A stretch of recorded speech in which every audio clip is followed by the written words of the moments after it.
안녕하세요. 사연부자입니다. 오늘도 방문해주신 분들께 감사드리며 사연 들어가기에 앞서 구독 버튼 꾹 눌러주시면 큰 힘이 될 것 같습니다. 제 사연 끝까지 들어주시는 분들 복 많이 받으시고 대박나시고 부자 되세요. 그럼 사연 시작하겠습니다. 사연을 듣다 보니 저도 많은 걸 느끼고 앞으로 이렇게 살아야겠구나 하는 생각도 들면서 매일 재미있게 듣고 있습니다. 저는 충청남도 아랫지방에서 착실하게 농사 짓고 사는 농촌 총각입니다. 요즘 젊은 분들은 어렵고 힘든 일 많이 안 하시려고 하는데 제가 생각했을 땐 농사만큼 한 만큼 수확할 수 있고 정직하게 결과가 나오는 일은 없다고 느껴져 남들 다 서울로 떠날 때 시골에 남게 되었어요. 어릴 때부터 아버지 어머니가 일하시는 거 보면서 저도 따라 도왔으니 농사 일은 20, 30년 차가 된 것 같네요. 그런데 저한테 딱 한 가지 시골에서 농사만 짓다 보니 결혼 시기를 놓치는 노총각들이 많았고 저도 그 중에 한 명이었어요. 저희 동네는 산에 둘러싸여 있는 물 좋고 공기 좋은 곳으로 뭐든 심어도 농작물 수확이 꽤나 괜찮은 곳이에요. 저는 말이죠.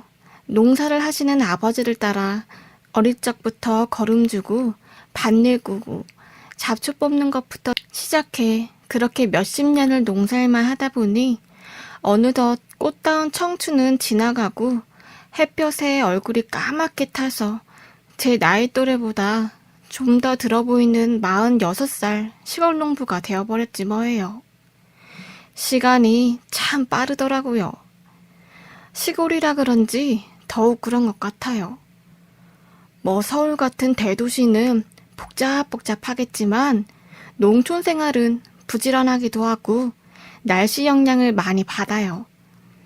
어릴 적엔 씨 뿌린 땅에 수확이 다 끝날 때쯤 감자밭에 가서 남은 조막나 감자 캐서 애들이랑 지불놀이 하면서 구워 먹고 논두렁에 미꾸라지 잡으면서 흙도 좀 먹고 그렇게 컸네요. 저는 일남 일녀의 장남인데 막내는 어릴 적에 안 좋은 사고를 당해서 먼저 하늘로 가게 되어서 그렇게 힘든 일을 겪고 나서 한평생 부모님을 보필하기 위해 농사일만 하면서 살아왔어요. 그러다 동네 좋은 형이 요즘은 버섯 농사가 그렇게 잘 된다고 추천을 해주셔서 어렵사리 귀인에게 아주 귀한 종균과 배지를 공급받아 버섯 농사 외길 인생을 걷게 되었습니다. 처음 시도해보는 농사였지만 잘만 하면 들어가는 노동에 비해 수익이 많이 난다고 해서 최선을 다해서 버섯에 매달렸던 것 같아요. 수차례 망하고 흥하기를 반복하다 엠포털에서 사는 스마트 스토어에 입점했는데 운이 정말 좋게 대박이 나게 되면서 맛 좋은 농사꾼 버섯으로 입소문을 타면서 돈을 벌게 되었습니다. 피땀 흘려 고생한 끝에 제 명의로 된 집도 한 채 사고 농사 지을 땅도 더 사들이면서 억대 매출 농부가 되었어요. 자랑은 아니지만 한 번은 지역신문에 제가 서민갑부로 지역신문에 난 적이 있고요. 그렇게 정말 밤낮으로 일해가면서 아침 6시에 시퍼런 하늘 보면서 새벽같이 나가서 부지런히 농사 지었습니다. 그러던 어느 날이었어요. 농사 짓는 땅 주위로 조막당이 있어서 깨랑 고추 심고 있는데 저 멀리서 소리가 들리는 겁니다. 진철아, 누가 집에 왔나 보다. 얼른 집에 오거라. 하던 일은 놓고 얼른 와라. 알겠지? 집에 제 손님이 올 사람이 없는데 누가 왔다길래 누구지? 싶어 저는 단걸음에 얼른 집에 가봤어요. 마루에서 웬 40대 초반 되는 여자분이 앉아 계시는데 어머님 말씀이 중매쟁이래요. 어머님은 손님 오셨다며 달달한 커피랑 사과를 얼른 깎아서 내어오셨어요. 아이고, 멀리까지 오느라 고생 좀 하셨죠? 야가 한평생 농사만 짓다 보니 주위에 여자가 없어서. 근데 아무리 생각해도 얘를 혼자 두고 죽을 순 없으니 그 전에 손주도 보고 우리 아들 잘 사는 거 보고 싶어서 부탁 좀 하려고 불렀지. 라고 하시는 겁니다. 알고 보니 어머님이 아들 늦게라도 장가를 보내야지 싶으셨는지 중매쟁이를 불렀었던 건데 국제결혼을 알선하는 분이셨고 저에게 보라며 사진 한 장을 불쑥 내밀는데 이분 어떠세요? 어떤 스타일 좋아하세요? 라며 중매쟁이가 내민 사진 속 여자는 눈도 크고 허리도 잘록하면서 얼굴은 청순하게 생겼는데 나이가 좀 어린지 앳돼 보였어요.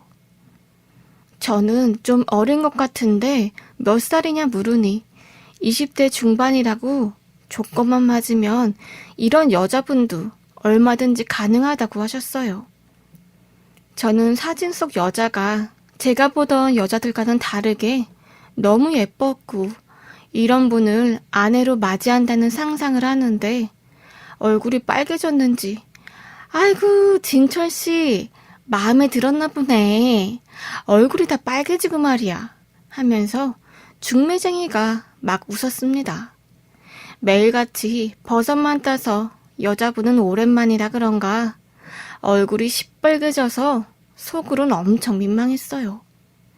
요즘 같은 세상에 농사 짓는다고 귀농하는 젊은이들도 없는데 시골에 젊은 색시가 어디 있겠어요. 또 제가 평생 여자를 안 만나봐서 연애 초반에 어떻게 해야 될지도 모르겠다고 말했더니 아이고 진철씨 그런 걱정은 하덜덜 마셔요. 저희가 한두 번 중매하는 것도 아니고 이번에 시에서 농촌총각 장가 보내기로 지원도 좀 받아서 하는 거니까 아무 걱정 안 하셔도 되고요. 여행한다 생각하시고 저랑 같이 베트남 가셔서 괜찮은 여자분들 많으니까 같이 갑시다 고 말하더라고요.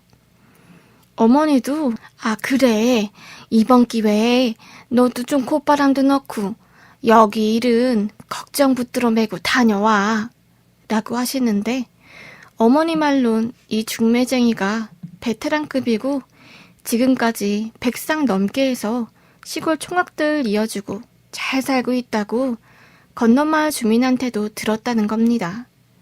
얘기를 들어보니 건너마을 이장댁 아들도 국제결혼해서 잘 살고 있다고 예전에 들었던 기억이 어렴풋이 나더라고요. 그 말 들으니 46년 만에 나도 여자를 만나 결혼을 할 수 있는 건가? 하고 가정을 꾸릴 한 줄기 희망이 생기면서 들뜨기 시작했습니다. 저는 기분이 좋아 중매쟁이한테 너무 고맙다고 그날 직접 딴 최상급 버섯도 한 상자 선물해줬어요. 그렇게 처음으로 비자라는 것을 발급받아 난생 처음으로 베트남으로 떠나게 되었습니다. 농사일 때문에 해외 나가는 건 꿈에도 그리지 못했는데 어머니 아버지는 여기는 아무 걱정 말고 떡두꺼비 같은 아들, 딸 스풍스풍 잘 낳고 너 마음에 딱 드는 색시만 데려와. 우리한테 그만한 선물도 없어. 라며 신신당부했어요. 그렇게 색시를 찾으러 공항 가기 전날 밤이 되었습니다. 설레서 출발 전날 밤은 잠을 꼬박 새고 비행기에 올라 겨우 눈을 좀 붙일 수 있었어요. 어찌나 긴장이 되던지요. 그리고 중매 수수료가 좀 비쌌지만 언제 여자를 만나겠다 싶어 큰 마음 먹고 큰 돈을 주고 베트남에 3박 4일간 가서 선을 보게 되었습니다. 아무래도 직접 보고 얘기하면서 느낌이 통해야 되니까 거의 첫 소개팅이나 다름이 없었죠. 농사만 짓다 보니 뭐 아는 게 있나요? 여자에 대한 경험이 없어 쓱맥이란 소리만 듣고 살다 낯선 땅에 가니까 손이 후들후들 떨리더라고요. 그렇게 낯선 장소에 갔더니 단체로 몇 명 있더라고요. 한 테이블에 7에서 8명씩 있는데 20살 초반 여성부터 계속 들어오더라고요. 낯선 나라에 처음 간 것도 있어서 그런지 정신이 하나도 없었습니다. 중매하시는 분께 버섯 한 상자를 선물로 드려서 그런가 친절하게 자기소개를 베트남어로 써서 주셔서 그대로 읽었는데 알아듣는 건지 웃더라고요. 그렇게 하루에 30명 정도를 봤나? 제가 고를 처지가 되는 건지 정신은 하나도 없고 여자분들이 저만 보니까 얼굴만 시뻘개지고 아주 미치겠더라고요. 그러다 저녁때가 다 돼서 마지막 여자분들이 들어오셨는데 식은땀이 줄줄 흐르다 못해 이젠 나오지도 않더라고요. 아예 모르겠다 싶어 입에서 나오는 한국말로 막말을 했습니다. 저는 전남 농촌 총각이어요. 땅도 있고 집도 있는데 평생 먹여줄 버섯도 많아요. 베트남 마사지 짱짱. 제가 평생 마사지 해드려요. 하니 옆에 있던 여자분이 키득키득거리면서 웃더라고요. 그런데 그 중에 흰색 원피스에 긴 생머리와 이국적인 눈을 가진 TV에서나 본 듯한 여성분이 한국어로 더듬거리면서 마사지 잘해요? 오빠? 라고 하더라고요. 둘 다 빵 터져서 껄껄거리며 웃는데 진짜 심장이 쿵쾅거리는데 와, 정말 제 심장 박동 소리가 제 귀에 들릴 정도로 두근댔습니다. 한평생 그런 감정은 처음이었어요. 흐엉이라는 이름을 가진 25살 여자분과 만남은 그렇게 시작되었습니다. 마음에 드는 사람과 하루 데이트를 할 수 있어서 흐엉네 부모님과 가족들도 만나고 다행히 한국어 자격증을 따서 말도 곧잘해서 대화도 이어갔는데 흐엉은 동생들과 언니들까지 해서 대가족을 이루며 살고 있다고 했어요. 웃으면서 눈웃음을 살살 치는데 그 모습이 어찌나 귀엽고 예쁘던지요. 한국 가면 바라는 게 있냐고 하니 가족들이 많아서 부모님 생활비나 용돈을 드릴 수 있으면 좋겠다고 하길래 그런 건 걱정하지 말라고 했어요. 한국에서도 결혼하면 양가 부모님께 용돈 드리고 해요. 라고 했죠. 또 농사에 관심이 많고 이렇게 예쁜 여자가 촌뜨기 남자에게 마음을 열어주다니 정말 꿈을 꾸는 것 같았습니다. 그렇게 중매업자한테 말하니 신혼여행도 갈 수 있고 성혼 계약서를 쓰면 된다고 해서 그대로 했습니다. 사실 여자분들이 번갯불에 콩 볶아 먹듯 그렇게 정신없이 지나가다 보니 이러다가 바로 한국 가겠다 싶어 용기 내어 말한 건데 운이 좋아서 이런 기회도 얻게 된 거죠. 그렇게 한평생의 반려자를 타국에서 이렇게 예쁘고 참한 연분을 만나게 되었습니다. 처음 만난 여자와 신혼여행을 가게 되었고 황홀하고 뜨거운 밤을 보내게 되었어요. 흰 피부와 긴 생머릿결을 가진 흐엉을 보니 밤새 정신을 못 차리겠더라고요. 아침에는 글쎄 코피까지 터지니 흐엉이 천천히 라고 하더라고요. 집으로 돌아가니 제 결혼 성사로 집안에서는 경사가 나서 어머님과 아버님이 활짝 웃으며 오시는데 아들이 장가가는 게 그렇게 좋으신가 싶었습니다. 사실 저도 너무 좋았고요. 부모님에게 효도하는 길이라고 생각했어요. 국제결혼이 처음이라 나중에 중매쟁이한테 들었는데 중개료랑 신부 비자가 나올 때까지 생활비에서 한 2,500만 원 정도로 큰 돈을 냈지만 색시를 얻을 수만 있다면야 괜찮다고 생각했어요. 또 후엉 얘기를 들어보니 베트남에서 살 때 본인이 돈 벌어서 먹여 살렸었나 봐요. 그래서 어떻게 하냐 걱정하길래 한국에도 결혼하면 색시 부모님한테 드리는 돈이 따로 있는데 한국까지 와줬으니까 내가 멀리 계신 어머님한테도 죄송스럽고 해서 3천만 원 정도 드리려고 마련해놨어. 걱정하지 마. 라고 말해줬더니 너무 고맙다며 울더라고요.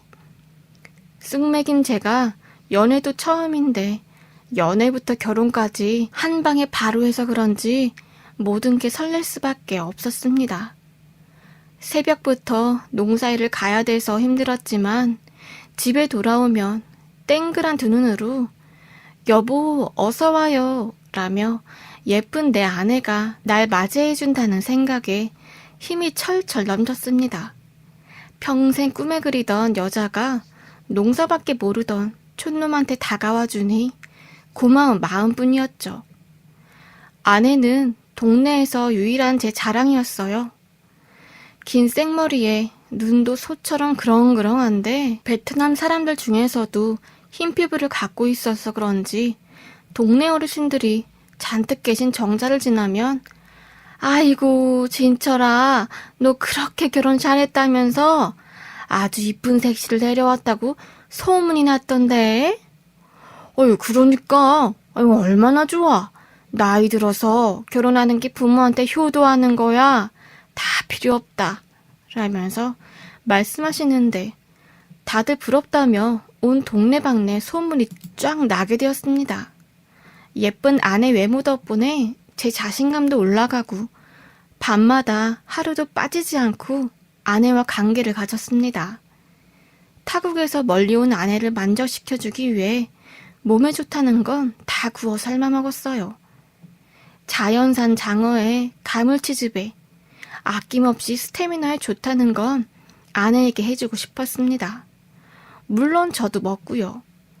그렇게 뜨거운 밤을 지내고 나면 부부관계가 깊어져 갔고 아침에는 연세 많으신 부모님을 위해서 서툴지만 열심히 한국 요리도 해주었습니다. 그리고 괜찮다는데도 일을 도와주겠다고 해서 저랑 같이 아침 6시에 일어나서 개밥이랑 수밥이랑 주고 나면 부모님 밥 차려드리고 깨랑 고추도 벼에 다 널고 따는 일을 시작하게 되었어요. 비 오면 고추 걷고 해 떨어지면 아내를 그렇게 꼭 안고 잤습니다. 그러다 제가 하던 농사일도 풍년이 왔고 버섯값도 조금 올라가서 돈을 많이 벌게 되고 그래서 아내에게 생활비랑 같이 하라고 350만 원씩 용돈을 줬어요. 이제 진정한 가장이 되었으니까 그동안 힘들게 살았을 아내 생각하니 굳이 힘든 농사일을 시키고 싶지 않아서 슬렁슬렁하게 놔뒀어요. 하루는 아내가 부모님 선물을 산다고 멀리 나간다고 하더라고요. 그러라고 했고 밤 늦게 들어온 아내를 보니 양손에서 비싼 옷과 가방이 들려 있었습니다. 부모님 선물 살 거라 자기 거 한국에서 샀다고 자랑하고 싶다고 해서 샀다길래 잘했다고 칭찬을 해줬어요. 그러다 동네 어르신들이 자꾸 예쁘다고 하니 외모에 좀 더 신경을 쓰는지 얼굴에 안 하던 분칠도 하고 옷도 예쁜 걸로 사입고 하더라고요. 저는 더 좋았어요. 아내가 추리하게 입고 다니는 것보다 집에서 꾸미고 있는 게 100배 낫다고 생각했고 어르신들이 부러운 듯 쳐다보고 또 아내가 살갑게 동네 어르신들에게 인사를 잘하고 안마도 잘해드리면서 용돈도 받는 것 같더라고요. 뭐 동네 분들과 잘 지내고 잘 어울리니 제 마음도 편안해졌습니다. 그러다 한편은 옆 동네에서 일이 터진 적이 있었어요. 건너 마을에 제가 아는 형님도 국제 결혼을 했는데 갑자기 와이프가 온데간데 없고 도망쳤다는 겁니다. 그 형님은 어떻게 된 일인지 경찰에 신고하고 난리도 아니었나 봐요. 그 일이 있은 뒤 주변에서 동네 청년들이 저한테 너 너무 와이프한테 돈 다 갖다 바치지 마. 결혼한 건 옆 동네 김씨 형님 경찰서 연락 왔는데 사기 결혼한 것 같다고 그랬대. 돈도 잃고 마음고생이 심하다던데 하는 겁니다.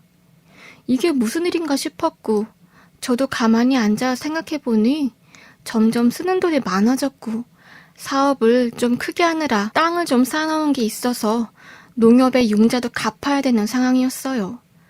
생각해보니 좀 줄여 나가야겠다 싶어 그날 색시에게 여보, 내가 생각해보니까 농협의 융자도 갚아야 되고 용돈을 좀 줄여야 될 것 같아.